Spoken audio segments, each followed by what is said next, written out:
Imagine this. It's late at night. You're alone. The world is silent, but something inside you stirs. It's a pull you know well, a ritual you rarely speak of. You tell yourself it's harmless, just natural. But what if I told you? Carl Jung believed this moment reveals far more about your soul than you ever imagined. That your private urge isn't just biological, but a secret message from your unconscious. Stay with me, because you're about to see yourself in a way you never have before. When most people hear the word libido, they think of sex, desire, impulse. But to Carl Jung, libido wasn't just about sexuality. It was the raw psychic energy that fuels our entire lives. Creativity, destruction, longing, fear, all of it. In his own words, libido is a general psychic energy, which manifests itself in various ways, including sexuality. So, when you feel the urge to masturbate, what's actually happening? You might assume it's just physical release. But Jung would suggest it's something deeper trying to surface. The desire you feel isn't random. It's symbolic.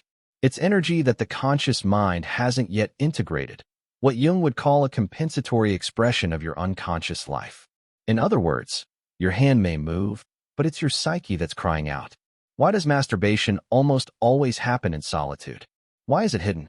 Why is it rarely spoken of, even though nearly everyone does it?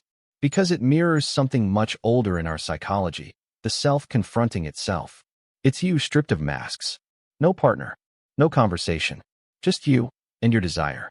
Jung believed that the act of self-stimulation was not merely a physical indulgence, but an act of self-relationship. This is crucial. We don't just stimulate the body, we encounter the inner void. And how we respond to that void says everything about who we are. Do we seek to escape it, numb it, or understand it? In societies influenced by strict religious or moral dogmas, masturbation is often framed as dirty or sinful. But Jung warned us, what we repress doesn't disappear, it goes underground. And when it resurfaces, it comes in strange forms. Dreams filled with erotic symbols, emotional outbursts, feelings of guilt or shame that have no clear cause. Jung called this the return of the repressed, and masturbation is often the battleground where this psychological conflict plays out. It's not just about touching yourself, it's about being touched by the forbidden parts of your own mind. Every time you engage in it, consciously or not, you're negotiating a deal with your shadow. Are you dominating it, or is it dominating you? Let's ask an uncomfortable question. Why do you masturbate? You might say, because I'm horny, or because I'm bored. But let's go deeper. Is it truly about physical sensation? Or is it a way to escape loneliness? A method of self-soothing? An act of rebellion against your own ideals? Jung invites us to question the deeper need behind the behavior. He would say, every psychic action has a purpose. So what is masturbation compensating for? Often, it's the absence of true connection, not just with others, but with our inner selves. The act becomes a symbolic attempt to unite the split pieces of the psyche, the masculine and feminine, the conscious and unconscious, the wild and the civilized. It's not just ejaculation, it's expression of what's missing. Carl Jung didn't believe in repressing desire. He didn't believe in shame, but he did believe in conscious living. And the problem, for him, wasn't the act of masturbation, it was doing it unconsciously. Because anything you do without awareness has the power to control you. So the next time that familiar urge rises, don't just ask, should I? Or is it wrong? Ask instead, what is my soul trying to say through this? Is it grief masked as pleasure? Is it creativity that's been ignored? Is it spiritual longing dressed in sensual disguise? If you can see your desire as symbolic, if you can listen rather than react, you move closer to what Jung called individuation, the process of becoming whole. What happens when the parts of ourselves we try to ignore begin to act without our permission? And how is masturbation one of the clearest expressions of that hidden self? You're about to discover something that could change how you see your body, your mind, and your purpose forever. Why do we hide when we do it?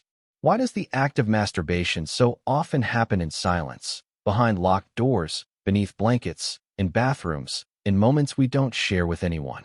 There's something ancient in that secrecy, something instinctive, but it's also deeply psychological. According to Carl Jung, the things we keep in the dark are not just private, they are symbolic. The darker the corner of your life, the more likely it is ruled not by your conscious will, but by what Jung called the shadow. The shadow is not evil. It is not some demonic force. It is simply the part of your psyche you don't want to see. These are the aspects of yourself that you, your culture, your family, your religion, or your moral framework have deemed unacceptable. These elements get buried in the unconscious, but they don't stay buried. They leak. They express themselves indirectly. They emerge in dreams, compulsions, fantasies, and impulses. And one of the clearest ways they express themselves is in your relationship to sex. More specifically, in the way you relate to masturbation. Jung said that one does not become enlightened by imagining figures of light, but by making the darkness conscious. That means the path to psychological wholeness doesn't come from pretending you are pure. It comes from facing your inner contradictions without denial.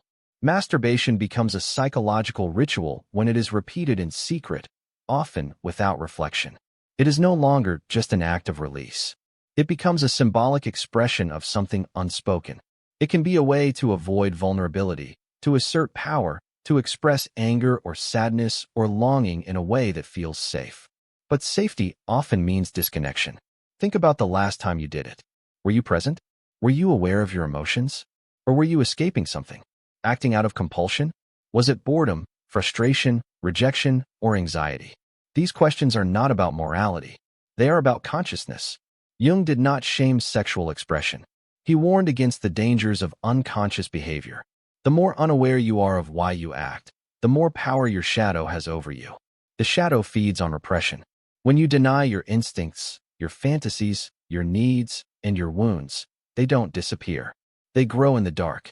And when they grow unchecked, they influence your behavior without your awareness. This is the true danger. Not the act itself, but the fact that you no longer recognize who is in control. If you masturbate out of shame, guilt, self-hatred, or emotional numbness, then the act is no longer neutral. It becomes a symptom of inner conflict, a ritualized expression of pain that has not been given words. Jung believed that every psychological act is purposeful. Even if it seems irrational on the surface, it serves a function. And if masturbation becomes compulsive, that function may be to soothe a deeper wound, one you haven't faced, one you may not even recognize yet. This is why people often feel emptier after the act. Not because the act is inherently wrong, but because something in the psyche knows that what it really needed was never addressed. The pleasure is real, but it's brief. It fades, and the silence returns. And in that silence, you may feel guilt, sadness, or confusion. That's the shadow speaking again. Not to punish you, but to get your attention. So what do? Not repress.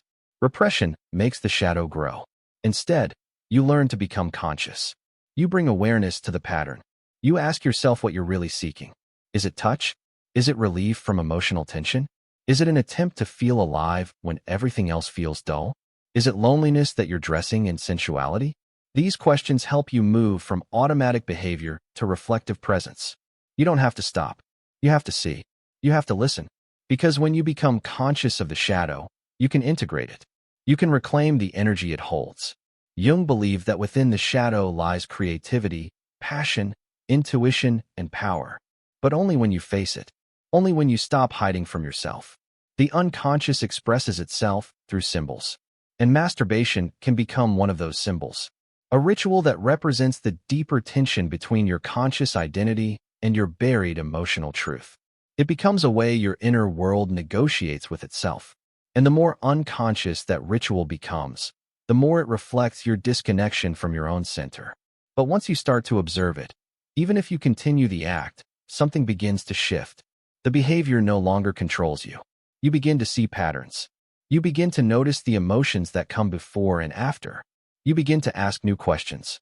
This is the beginning of transformation, not through resistance, but through understanding. Masturbation can reflect how you relate to your own body, your own boundaries, your own needs. It can show you where you feel empty, where you seek comfort, where you avoid intimacy, where you fear exposure. It can become a doorway into self-knowledge if you let it. If you stop pretending it means nothing. If you start treating it as communication. The shadow does not go away, but it stops sabotaging you when you give it a name. When you witness it. When you take responsibility for it. That is when you become whole. That is when the energy you use to spend hiding can be redirected toward healing, toward creativity, toward connection. So next time the urge rises, don't react immediately. Stay with it. Let it speak. And ask yourself not whether you're weak, but what deeper part of you is asking to be seen. Your masturbation habits may be shaped by a lost connection with the inner masculine or feminine within you. The anima and animus, as Jung described them, are archetypes that represent your inner partner, the psychological reflection of what your soul longs to reunite with. Every act of self-pleasure might be less about physical sensation and more about attempting to reconnect with something sacred that has been forgotten or denied. Something inside you may be crying out not for climax, but for union, not for escape, but for integration. When you begin to see that, the act is no longer shallow. It becomes a signal, a call to remember what has been missing in your own soul. Are you ready to meet the inner partner you've abandoned? There is a part of you that watches, a part that observes when you seek pleasure, when you collapse into the same patterns, when you touch your body not just with your hand, but with your unconscious expectations, fantasies, and wounds. According to Carl Jung, within every man lives a feminine soul image. Within every woman, a masculine soul image. He called them Anima and Animus. These are not just psychological concepts. They are ancient forces inside you, shaping how you relate to love, intimacy, and sexual longing. They are not the opposite sex in a literal sense, but the missing polarity within you that you unconsciously project onto others, onto your desires, and very often, onto the fantasies that drive your masturbation. When you close your eyes and imagine someone touching you, loving you, desiring you, who is that figure? What do they represent? Strength? Safety? Surrender? Control? Wildness? Devotion? Often, the fantasy is not just about a body. It is about an energy, an ideal, a part of you that feels distant, but deeply necessary. The anima, or animus, is the soul's symbolic representation of the self's yearning for wholeness. When these archetypes are not integrated, they appear in dreams, in projections, in obsessions, and especially in solitary sexual behavior. For men, the anima is the internal feminine. She is emotion, intuition, receptivity, beauty, vulnerability, chaos, and life force. If repressed, she turns into seductive illusions or emotional instability.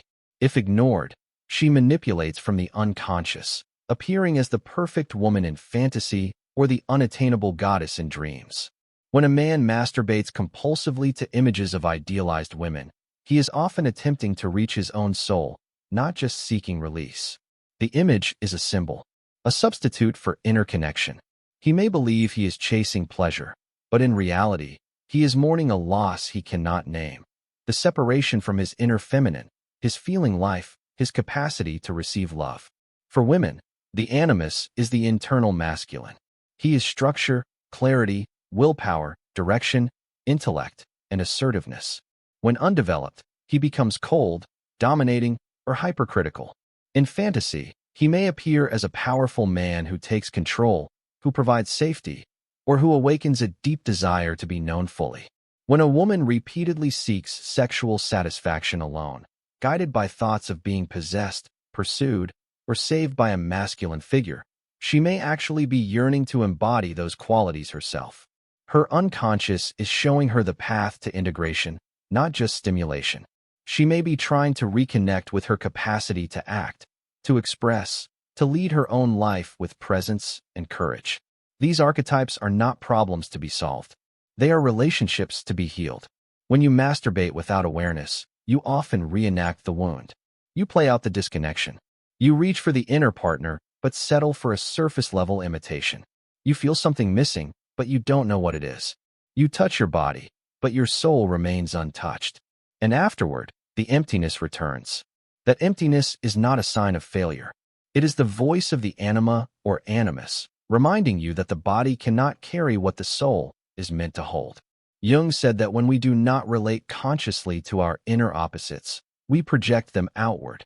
We fall in love with the fantasy of another because we have not yet discovered what they represent within ourselves. The same thing happens in masturbation. The fantasy becomes the stand-in for a deeper connection we haven't yet learned how to make with ourselves.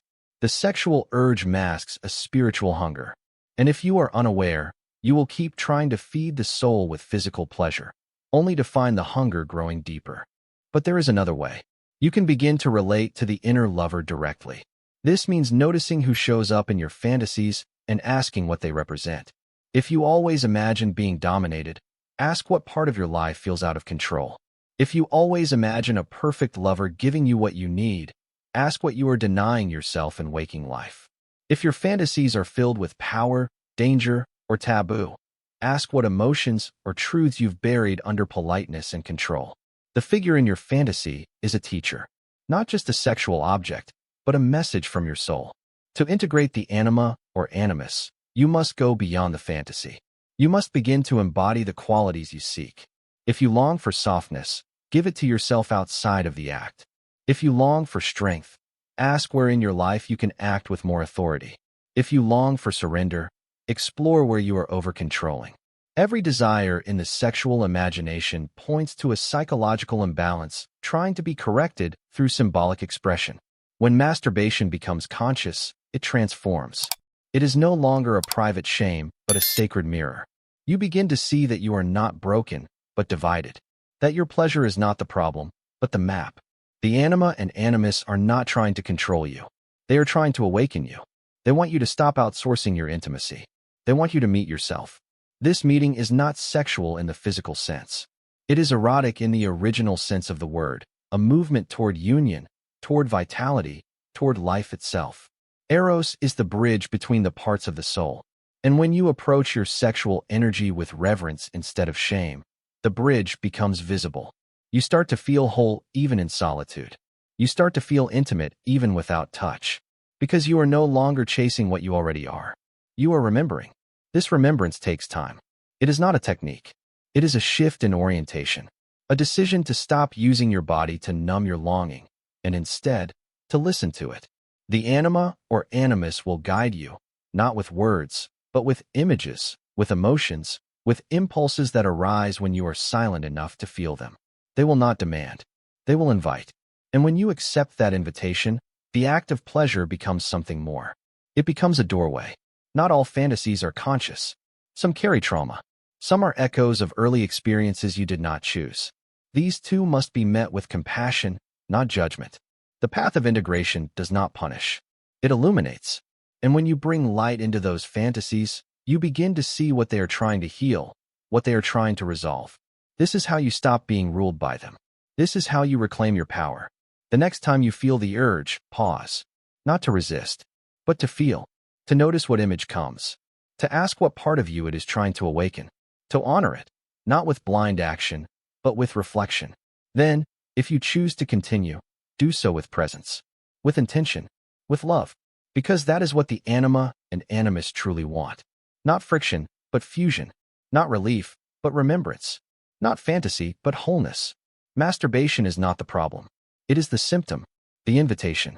The ritual your psyche performs when it longs for connection and doesn't know how to ask. When you understand this, your relationship to pleasure transforms. It is no longer something you do to escape. It becomes something you use to come home to yourself. Sexual energy is not just biological. It is psychological, symbolic, and spiritual.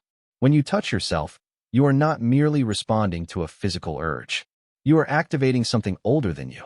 Something that lives in your body but originates far deeper than personal memory. Jung called it the collective unconscious, a layer of the psyche that holds the archetypes and instincts of the entire human species. It is not a metaphor. It is real, and it is alive inside you.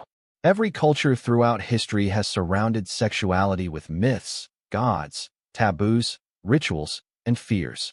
Why? Because people instinctively recognize that sexual energy is not neutral. It creates life. It connects you to another. It alters your state of consciousness. And if misused, it can also destroy. Sexual energy is sacred fire. It can illuminate, but it can also burn. When you masturbate without awareness, you are still activating that fire, but you are letting it flare without direction. When you do it with presence, you can begin to see what the fire is trying to show you. Jung taught that archetypes are universal patterns of behavior and experience. They live within every person, but they transcend personal history. Think of the lover, the magician, the orphan, the warrior, the mother, the trickster, the king, the witch. These are not characters in a story. They are energies that influence your thoughts, your relationships, your desires. When sexual energy rises, it often brings these archetypes to the surface. And if you are unconscious, you may act out the same patterns again and again without understanding why. Take the archetype of the lover. When activated in its healthy form, it brings passion, connection, sensuality, devotion, and union. But in its shadow form, it becomes addiction, obsession, escapism, and emotional chaos. Many people masturbate under the influence of the shadow lover. They seek fusion with something beyond themselves, but because they do it without awareness, the act leaves them drained rather than fulfilled. They confuse intensity with intimacy. They mistake climax for connection. The archetype of the orphan may also be active. This is the part of you that feels abandoned, alone, and unworthy of love. Masturbation becomes a way to soothe the wound, not because you feel powerful, but because you feel powerless. The act provides momentary comfort, like a child holding a blanket. But afterward, the loneliness returns, often stronger than before. The body was touched, but the pain remains untouched. There is also the trickster, the archetype of mischief and inversion. This one appears when you lie to yourself about why you seek pleasure. When you rationalize your behavior as self-care, but use it to avoid uncomfortable truths. When you chase pleasure as rebellion against guilt or shame, instead of as an act of wholeness. The trickster is not evil. It exposes what you're not ready to face. But if you don't recognize its presence, it leads you in circles, promising relief but delivering more confusion. And then there is the magician, the one who transforms, the one who alchemizes base instincts into higher awareness. This is the archetype that awakens when you approach sexual energy with reverence. When you ask what this fire is really for. When you stop treating masturbation as a mechanical act and begin to feel it as an energetic language. The magician teaches you that your desire is not just about the body. It is a signal, a movement of life force. And when you stop suppressing it or misusing it, it can be redirected. It can become creativity, compassion, insight, power. Jung believed that the libido is not just sexual. It is psychic energy. It flows wherever your attention goes. And if it becomes blocked or distorted, it leads to symptoms. Compulsion, anxiety, depression, addictive behaviors. But when it flows freely and consciously, it leads to individuation, the process of becoming your true self. This is why sexuality is so often linked with spiritual awakening. Because to awaken, you must reclaim all your energy, especially the parts you've exiled in shame. The repression of sexuality does not purify the soul. It fractures it. You cannot cut off the lower instincts and expect to ascend. You must go through them. You must bring them into consciousness, not to indulge them blindly, but to understand what they want to show you. Masturbation, when unconscious, becomes a ritual of fragmentation.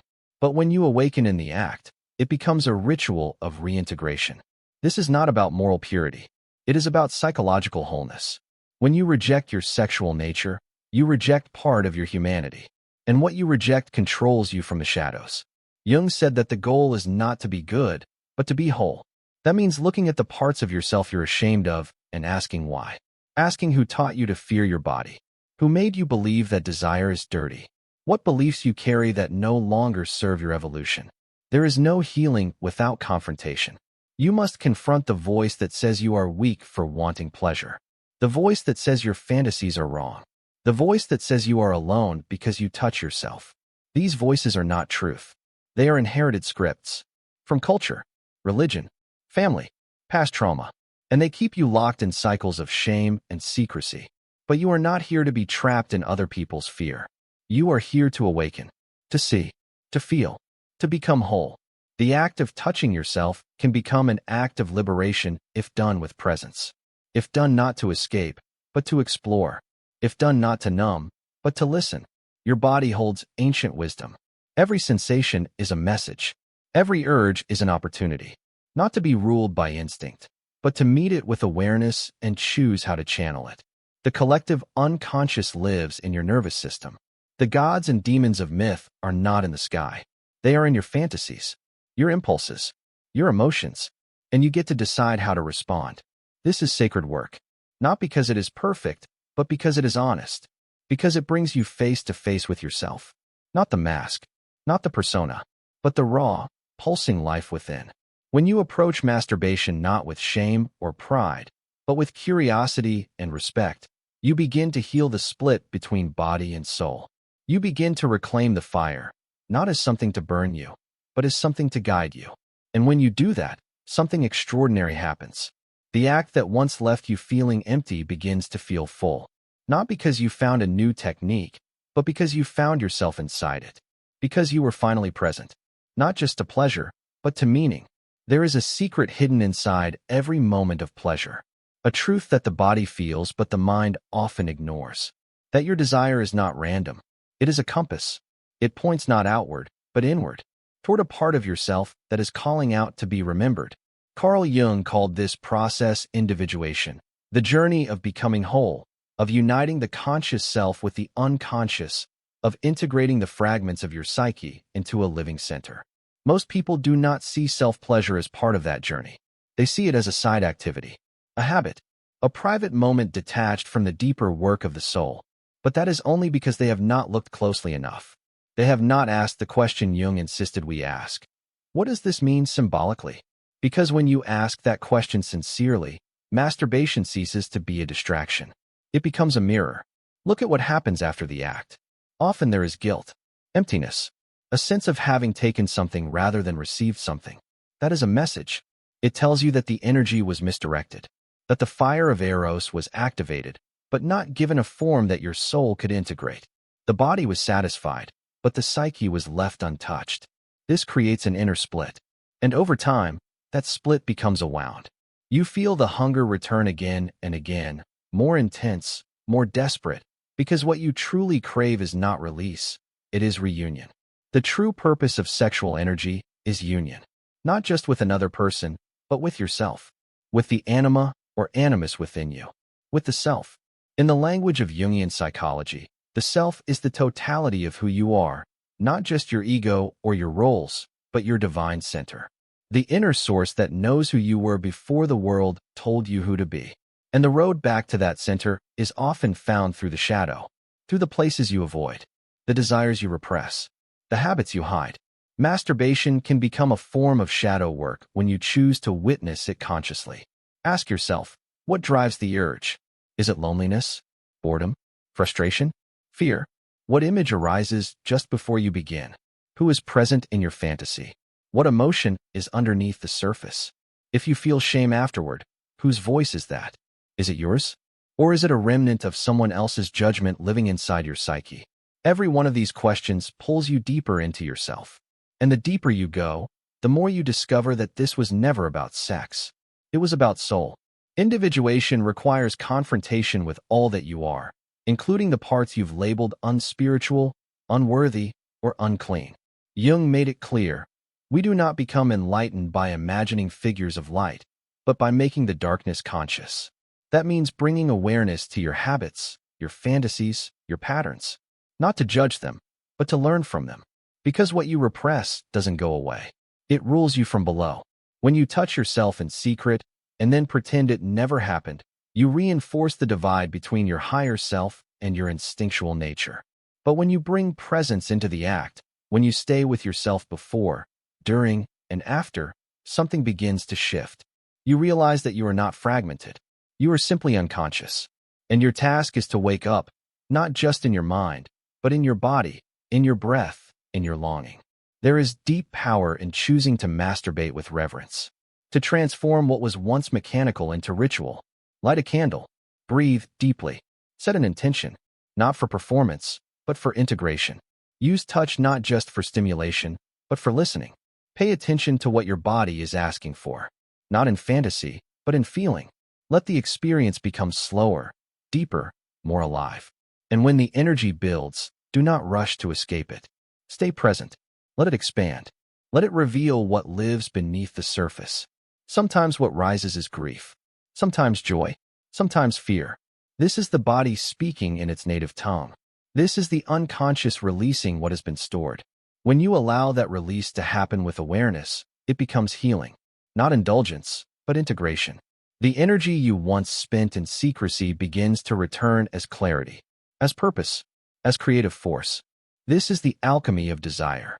taking what is raw, primal, and personal, and transforming it into something sacred, refined, and collective. When you stop shaming your sexual nature, you reclaim your life force. And that life force, when honored, becomes your guide. It does not ask you to suppress or to act out. It asks you to relate, to see your sexual self as a part of your spiritual self, not in conflict, but in conversation. This is what the mystics meant when they spoke of sacred union. Not just a union with God, but a union with the totality of being, body and soul, masculine and feminine, instinct and insight. In every orgasm, there is a death, a temporary dissolution of ego. And in that space, there is an opening, a moment when the veil lifts, when the noise quiets. And if you are present, you can hear it, the whisper of the self, calling you home. You may ask, is this really possible? Can something so private, so taboo, so ordinary, really become sacred? The answer is not in books. It is in your experience. Try it, not once, but as a practice. Begin to relate to your desire as a teacher. Begin to honor the energy instead of escaping it. Begin to listen to what it wants to show you, not just what it wants to feel. Over time, the act will change. And more importantly, you will change. You will begin to feel more whole, more real, less split between the spiritual and the physical, less caught between shame and compulsion. You will notice that you are no longer ruled by desire because you have befriended it. You are no longer at war with yourself because you are learning to love every part, even the parts that once made you hide. This is the work of individuation. It is not clean. It is not easy, but it is real, and it includes everything. Your longing, your guilt, your fantasies, your rituals, your fears, your pleasure. Everything is material for the soul. Nothing is wasted. Nothing is too impure. If met with presence, even your darkest moments become the raw material of awakening. So the next time the urge rises, don't push it away. And don't rush to fulfill it either. Breathe. Feel. Ask. What part of me is speaking?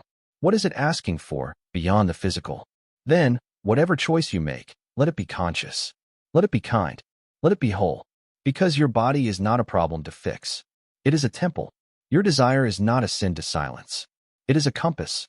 And your pleasure, when met with love, can become the doorway back to the truth of who you are.